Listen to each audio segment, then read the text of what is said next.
بادشاہ کا چور۔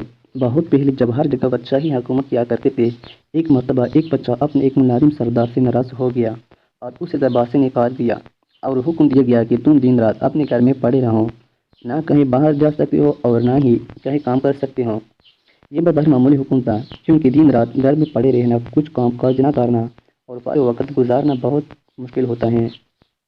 ویسے بھی ایک آدمی ایک ہی جگہ اور ایک قسم کے لوگوں میں رہتے رہتے گھبرا جاتا ہے اور تو اور بہت وحوش ہوتی ہے۔ وقت کٹتا 2 بار ہو جاتا ہے، چنانچہ اس کے ساتھ بھی ایسا ہی ہوا۔ وہ سارا دن پڑا رہتا اور کوئی کام نہیں کر سکتا۔ سردار بہت پریشان تھا، کیونکہ اس کے بچوں کے پیٹ بھرنے کا سوال تھا۔ جب وہ گھر سے باہر قدم نہیں نکالے گا تو بیوی بچوں کو کھلائے گا کہاں سے؟ اتفاق سے کچھ دنوں کے بعد بادشاہ، وزیر اور شہزادے بلائے گئے۔ سردار کو ایک ترکیب سوچی تو اس کی آنکھیں چمک اٹھے۔ اس نے اپنی بیوی کو پڑوس میں ایک قیمتی جوڑا لانے کے لیے بھیجا۔ وہ پڑوس سے قیمتی جوڑا لے آئی۔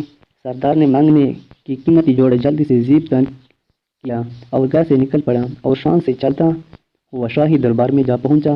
درباری سمجھنے کہ کوئی معزز مہمان ہے، اس سے لے کر جا کر بڑے آداب سے دوسرے بڑے لوگوں کے ساتھ کرسی پر بیٹھا دیا۔ سردار گردن آ کر کرسی پر بیٹھا گیا۔ درباری شروع ہوا۔ جشن کی تمام رسمیں ادا کی گئیں اور اس کے بعد دسترخوان پر ہر قسم کے کھانے رکھے گئے۔ سردار نے بھی ہاتھ بڑھا کر خوب ڈانٹ کر کھانا کھایا اور پھر نظر بچا کر بڑی چالاکی سے سونے کی ایک رکابی اپنے لباس میں چھپا لی اور دربار ختم ہوتے ہی وہاں سے 9 2 11 ہو گیا اور گھر آ کے بڑے مدد سے سارا واقعہ اپنی بیوی کو سنایا۔ اس کے بعد اس کی بیوی بازار جاتی اور سونے کی رکابی کا ایک ٹکڑا کاٹ کر فروخت کر کے کچھ رقم لے آتی۔ یوں سردار کی زندگی آرام سے گزرنے لگی اور پریشانی دور ہو گئی۔ جب دربار کے ملازموں نے دیکھا کہ ایک سونے کی ایک رکابی کم نکلی ہے تو بیچارے بہت گھبرائے اور رکابی ڈھونڈنے کے لیے کہا کہ تم سب کیوں پریشان ہو؟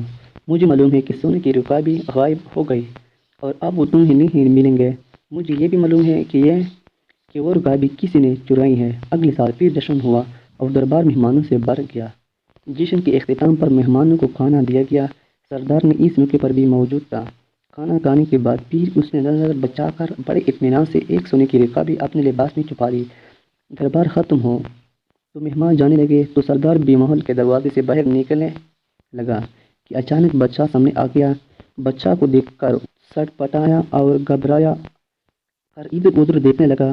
بادشاہ نے ہاتھ بڑھا کر اس کا ہاتھ پکڑا اور کہا کہ پچھلے سال کی رکابی ختم ہو گئی، جو پھر ایک اور رکابی لے جانا چاہتے ہو؟ یہ سنتے ہی سردار کے ہوش اڑ گئے اور خوف کے مارے کانپنے لگا۔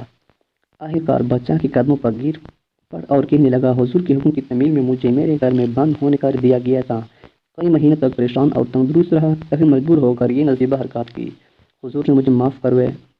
بادشاہ کچھ دیر بعد سوچتا رہا، پھر کہنے لگا کہ اچھا، ہم نے تمہیں معاف کیا اور تمہیں ملازمتی بحال کر دی۔ غلطی ہماری ہی تھی، ہم نے حکم ہی ایسا دیا کہ آدمی بھوک اور تندرستی سے مجبور ہو کر چوری کرنے پر آمادہ ہو جاتا ہے۔ اگر ہم تمہیں گھر میں قید نہ کرواتے تو شاید تم ایسی حرکت کبھی نہ کرتے۔ جاؤ، اب ایسی حرکت نہ کرنا۔ چوری بہرحال بری حرکت ہے۔ بادشاہ اور سردار دونوں نے غلطی کی تھی۔ دونوں نے اپنے غلطی تسلیم کر لی اور ایک دوسرے کا آئندہ کے لیے عبرت حاصل ہو گئی۔ کہتے ہیں کہ پھر سردار نے کبھی چوری نہ کی اور نہ بادشاہ نے کسی